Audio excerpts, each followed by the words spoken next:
Hello friends, this is Miss Medico channel and today we are going to discuss how acetylcholine works on muscarinic receptor. In our previous discussion, we had learned about that how acetylcholine works on nicotinic receptor. In this discussion, we are going to learn how the acetylcholine works on this muscarinic receptor. We are going to learn this receptor very clearly. So let us start. First of all, the what is muscarinic receptor? It's a receptor. It's for acetylcholine or muscarine. It is that very receptor which activated by muscarine and it's activated by acetylcholine also. Remember this thing. And muscarine is what? Muscarine is an alkaloid that's obtained from poisonous mushroom Amanita muscaria.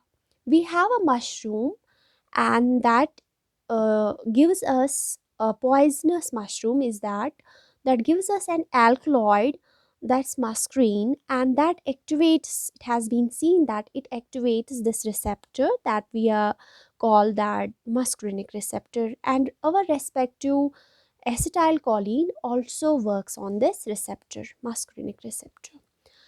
And we have other names for muscarinic receptor. We call it G protein coupler receptor. Why we call it G protein coupler receptor? Because it's connected or linked with G protein or cellular protein is there in our cell. It's linked with that. It's called a 7-pass receptor because it passes 7 times in the membrane. It passes in the membrane 7 times.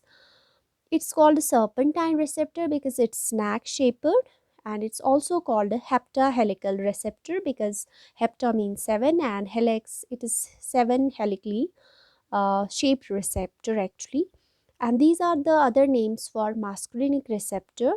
Have a look on this receptor, that is muscarinic receptor.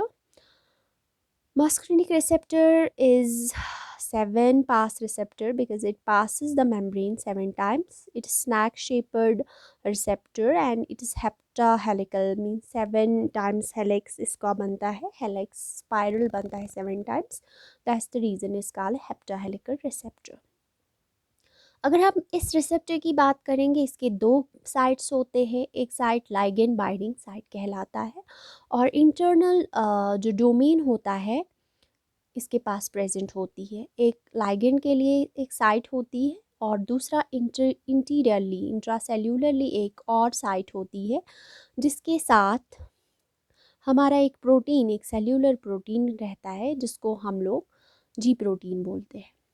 ये जी protein है. जी protein जो है एक it consists of 3 subunits: alpha subunit, beta subunit and gamma subunit. And G protein जो है ये subunits का बना होता है. Actually what is G protein?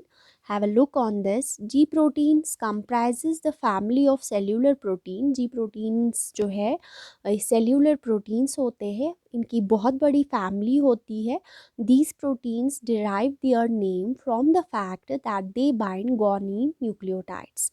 इनको हम लोग इसलिए जी प्रोटीन्स बोलते हैं क्योंकि ये गॉनिन न्यूक्लियोटाइड के साथ बाइंड रहते हैं. गॉनिन न्यूक्लियोटाइड जैसे गुआनोसिन ट्राइफॉस्फेट जीटीपी या गुआनोसिन डाइफॉस्फेट, ये जी प्रोटीन्स, ये जो ट्राइमेरिक सब यूनिट्स होते हैं ये गॉनिन न्यूक्लियोटाइड्स के साथ बंधे रहते हैं, बाइंड रहते हैं. इसलिए इनको हम लोग जी प्रोटीन्स बोलते हैं. अब G for guanine and G for G is derive from guanine, ठीक है, इसलिए हम उनको जी प्रोटीन बोलते हैं. ये है जी प्रोटीन जो इस इंटीरियर डोमेन के साथ इसका बाइंड रहता है. इसके साथ ये जी प्रोटीन इंटीरियर जो रिसेप्टर है उसके साथ इन लिंक रहता है. इसका इंटीरियर डोमेन जो है इसके साथ इन टच रहता है. ये जी प्रोटीन जो कि ट्राइमेरिक सब यूनिट्स का बना होता है. मैंने कहा ये जीडीपी या हम लोग कहें जीटीपी के साथ बाइंड रहता है. तो हम लोग बात करेंगे जब सेल अभी सेल के पास हमारा एसिटाइल कोलिन नहीं पहुंचा होगा, तो रेस्टिंग फेज में सेल होगी। तो जी प्रोटीन जो है ये एग्जिस्ट करता है एज हर्टीरियो ट्राइमर। दैट मीन्स ये 3 यूनिट्स एक्ट करता है। ये मैं रेस्टिंग फेज की बात कर रही हूँ। ये जो जी प्रोटीन होता है, अभी हमारा लाइगेंड नहीं आया है, अभी सेल रेस्ट में है, रिसेप्टर अपनी जगह ठीक है। ये जो जी प्रोटीन होता है ये एक्ट करता है हर्टीरो ट्राइमर, मीन्स ये 3 सब यूनिट्स का बना होता है।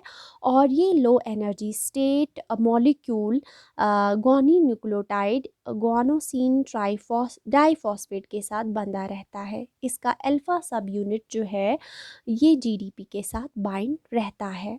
लेकिन जब सेल रेस्ट में होगी, जी प्रोटीन पूरा सब यूनिट्स के साथ जीडीपी के साथ टच में रहता है, बाइंड में रहता है। लेकिन जब कोई भी लाइगेंड, हमारा यहाँ पे एसिटाइल कोलिन है, जब ये बाइंड होता है, लाइगेंड बाइंडिंग साइट जो कि रिसेप्टर के पास होती है, जब ये बाइंड होता है तो इस रिसेप्टर में कन्फर्मेशनल चेंज आ जाती है।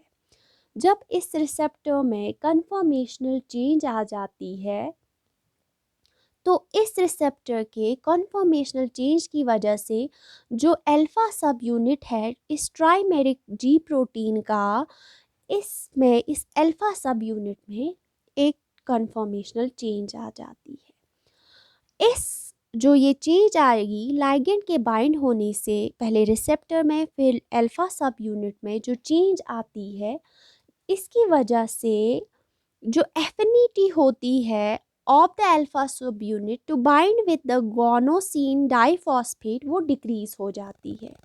या यूं कहे, अब ये जो conformational change alpha subunit में आ गई, इसकी वजह से जीडीपी डिसोसिएट हो जाता है किसके साथ, इस अल्फा सब यूनिट के साथ। और यही नहीं, ये कन्फर्मेशनल चेंज इतना बुरा बना देता है अल्फा सब यूनिट को कि ये जीटीपी के साथ बॉन्ड बनाता है। अब जीटीपी अलग हो गया, अल्फा सब यूनिट चेंज हो गया और इसने कनेक्शन अब मिलाया जीटीपी के साथ। जब इसने जीटीपी के साथ अल्फा सब यूनिट बाइंड हुआ, इससे क्या हो गया, एक ऐसी जनरेशन हो गई कि इसने अपने आप को अलग किया, बीटा और गामा सब यूनिट्स अलग हो गए। अब चूँकि अल्फा सब यूनिट हाई एनर्जी स्टेट में है, ये जीटीपी के साथ बाइंड हुआ है, ये फ्री हो गया साइटोसॉल में। और बीटा और गामा सब यूनिट जो है ये डाइमर है, आपस में जुड़े हुए हैं और ये भी फ्री हो गए। अल्फा सब यूनिट जीटीपी के साथ बाइंड हो गया। ठीक